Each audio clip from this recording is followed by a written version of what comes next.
Saudara-saudari yang dikasihi Tuhan Yesus Kristus, sebelum kita bersama membaca dan merenungkan firman Tuhan dalam ibadah ini, mari kita bersatu di dalam doa persiapan.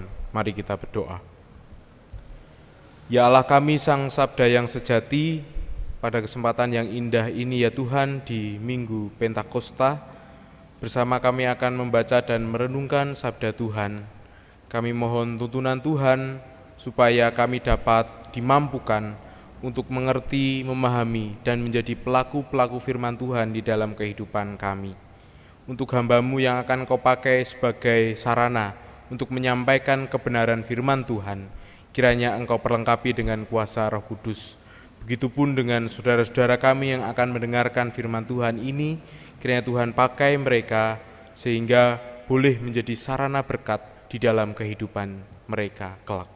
Terima kasih ya Tuhan, di dalam nama Kristus Yesus, Sang Sabda sejati yang telah hidup dan bangkit dan naik ke surga, kami memohon. Amin.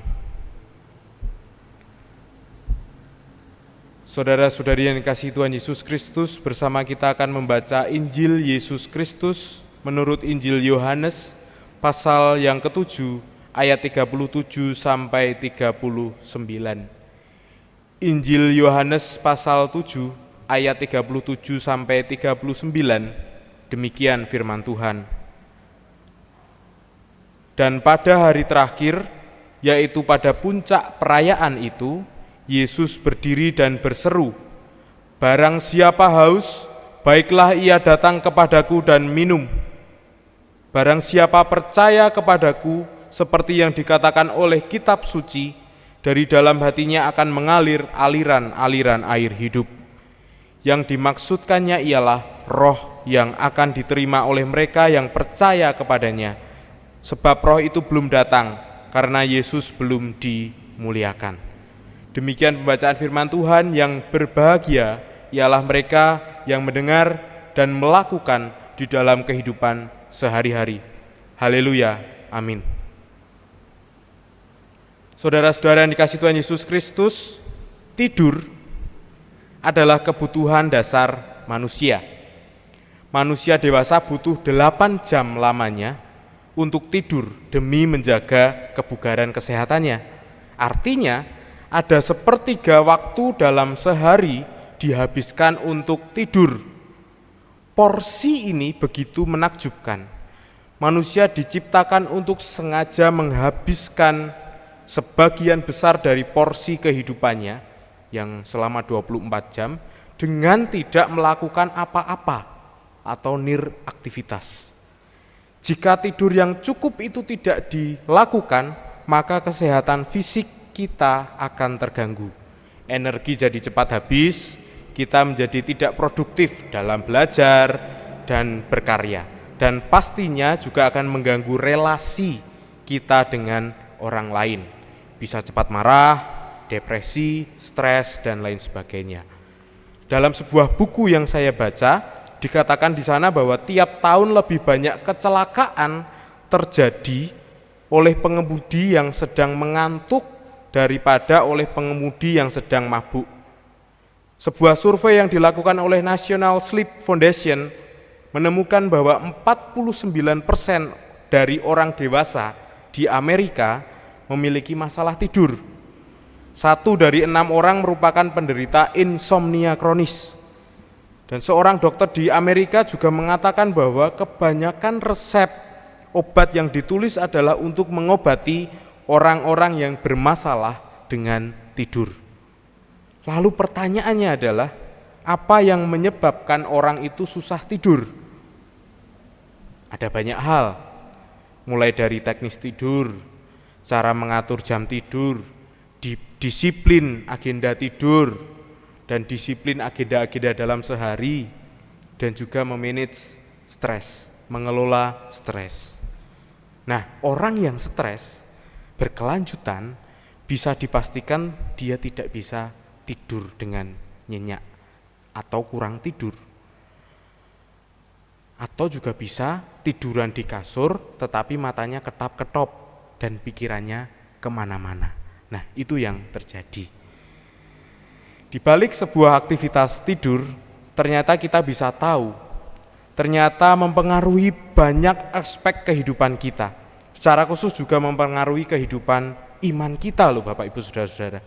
Coba kita amati, musuh utama orang Kristen secara khusus dan semua orang secara umum adalah keletihan batin atau keletihan rohani. Mengapa? Karena kita menjalani hidup melebihi kapasitas kita sebagai manusia, baik itu kapasitas kita secara finansial ataupun secara fisik. Secara fisik kita menjadi lupa tidur atau bahkan menjadi sulit tidur. Apalagi saat pandemi ini, saudara-saudara. Pandemi COVID-19 yang belum juga usai. Work from home atau bekerja dari rumah itu sebenarnya memberi peluang yang banyak bagi kita untuk lebih banyak mengistirahatkan tubuh dan otak kita. Tetapi apakah saat-saat ini saudara menjadi lebih produktif dengan memperhatikan porsi tidur kita? Alah Pak, buru-buru badhe tilem. Pun boten saged Pak sakmenika. Kathah bab ingkang sakmenika dados pamikir, dados pikiran. Lajeng kula boten saged tilem kanthi sekeca. Nah, jika saat pandemi ini kita masih saja kurang dan sulit tidur, berarti kita sedang dalam keletihan fisik dan tentunya akan mempengaruhi kesehatan batin kita bersama Tuhan atau biasa disebut keletihan rohani. Nah, mari kita simak bacaan Injil Yohanes 7 ayat 37 sampai 39. Nah, di sana dijelaskan bahwa Tuhan Yesus sedang berada dalam sebuah perayaan Syavuot atau hari raya pondok daun atau panen raya. Nah, biasanya jatuh hari ke-50 setelah hari raya Paskah. Yesus berdiri di sana dan berseru, "Barang siapa haus, baiklah ia datang kepadaku dan minum." Tiba-tiba Yesus berkata seperti itu. Pertanyaannya, ada apa? Apa yang melatar belakangi Tuhan Yesus mengatakan hal ini?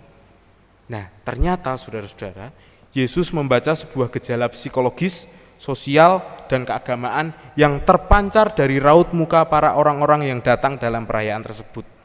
Secara psikologis, orang-orang yang datang dalam perayaan tersebut letih dan lesu karena berbagai macam hal yang melatar belakanginya. Secara sosial, mereka adalah orang-orang yang hidup dalam tekanan dan ketertindasan bangsa Romawi. Secara keagamaan, mereka jenuh dengan ritme dan pola keagamaan yang cenderung kaku, ritualistik, dan mengungkung diri mereka. Nah, ketika Yesus membaca konteks demikian, maka pada puncak perayaan Hari Raya Pondok Daun, Yesus menawarkan sebuah pengharapan bagi orang-orang yang sedang letih lesu ini. Bagi siapa yang haus. Dalam bahasa Yunani, kata haus berasal dari kata dipsau yang artinya adalah kehausan secara jasmani. Dipsau juga diartikan sebagai bahasa kiasan untuk mengungkapkan betapa seseorang membutuhkan pertolongan dan kelegaan total atas berbagai hal yang menimpa dirinya. Nah, di dalam bahasa Jawa kita mengenalnya dengan kata haus ini dengan ngorong atau ngelak. Orang yang haus, ngorong, dan ngelak, satu-satunya cara untuk memperoleh kelegaan adalah dengan minum air. Air itu menyegarkan dan membuat sehat.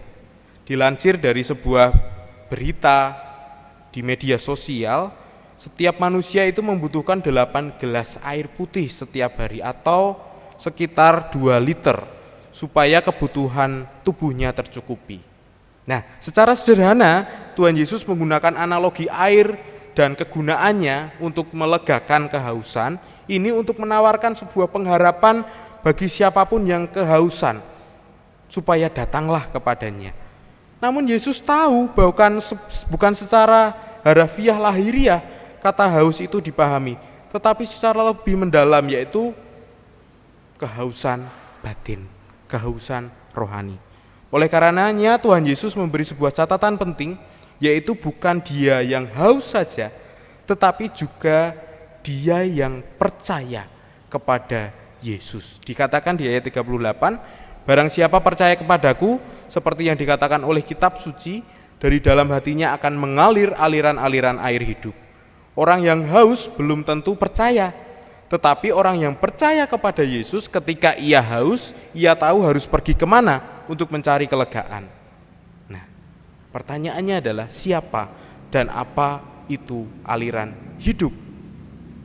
Oleh penulis Injil Yohanes ditambahkan sebuah keterangan di ayat 39 bahwa yang dimaksud oleh Tuhan Yesus adalah roh yang akan diterima oleh mereka yang percaya kepadanya, sebab roh itu belum datang karena Yesus belum dimuliakan. Nah, jadi bisa kita tarik sebuah benang merah bahwa Yesus sedang berjanji kepada siapapun yang mau percaya, maka ketika ia kehausan akan mendapatkan kelegaan melalui aliran-aliran air hidup ini. Siapa itu aliran-aliran air hidup? Ya, Roh Kudus yang akan dicurahkan setelah Yesus dimuliakan. Nah, saudara-saudara yang dikasihi Tuhan Yesus Kristus, saat ini kita sedang memperingati hari raya Pentakosta, hari di mana Yesus telah naik di sorga dan dimuliakan. Tiba saatnya ia menggenapi janjinya untuk menganugerahi Roh Kudus bagi orang yang percaya kepadanya. Peristiwa pencurahan aliran hidup dari Roh Kudus ini dicatat dengan apik oleh Kisah Para Rasul 2, di mana di sana dicatat para rasul bisa berkata-kata dengan banyak bahasa asing yang sama sekali tidak pernah mereka ketahui sebelumnya. Sampai ada yang mengira mereka mabuk, tetapi ternyata mereka bukan mabuk. Mungkin saja mereka mengira bahwa apa yang dikatakan oleh para murid itu adalah hal yang tidak penting, atau itu adalah efek dari kemabukan. Tetapi bukan itu. Disinilah penulis Kisah Para Rasul ingin memperlihatkan inilah daya dan fungsi dari Roh Kudus yang coba dijelaskan dengan data yang real. Mungkin saja saat Yesus masih bersama-sama dengan para murid, ada banyak orang yang mendengar seruan Yesus tentang roh yang dijanjikan ini, tetapi belum banyak yang percaya. Akan tetapi setelah peristiwa Pentakosta, berbondong-bondong banyaklah jumlah para pengikut Kristus, baik secara kuantitas atau kualitas. Nah, saudara-saudara yang dikasihi Tuhan Yesus Kristus, lalu apa maknanya bagi kehidupan kini dan saat ini? Kita tahu bahwa setiap orang percaya mendapatkan karunia Roh Kudus, tetapi tidak banyak orang yang menyadari karya Roh Kudus dalam kehidupannya sehari-hari. Karya Roh Kudus itu seharusnya menggerakkan manusia untuk menjadi serupa seperti Kristus yang baik. Jika kehidupan kita saat ini terasa berat dan melelahkan, sadarilah karya Roh Kudus itu ada dalam hati kita. Resapilah setiap desiran lembut yang selalu mengajak kita untuk bergumul tentang kehidupan ini. Roh Kuduslah yang mengajak kita untuk menimbang baik dan buruknya sebuah keputusan, penting dan tidaknya sebuah plan atau agenda kehidupan, layak atau tidaknya kita bersikap dan bertutur kata ini dan itu kepada sesama manusia, dan masih banyak hal yang lain yang dikerjakan oleh Roh Kudus untuk kita. Tetapi ini semua tidak akan terjadi jika kita masih saja sulit untuk mempercayakan diri kita sepenuhnya kepada Tuhan melalui karya Roh Kudus, ketika kita masih saja dikuasai oleh hawa nafsu, kesombongan dan ketamakan diri. Meski Roh Kudus sudah memperingatkan dan memberi sebuah pertimbangan dalam hati kecil kita, ketika kita tidak menganggapnya ada, maka kita akan dengan cepat menghiraukan dan menolak keberadaannya.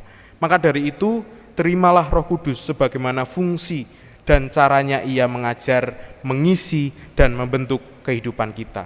Karena di sanalah kesegaran dan kelegaan hidup akan kita terima.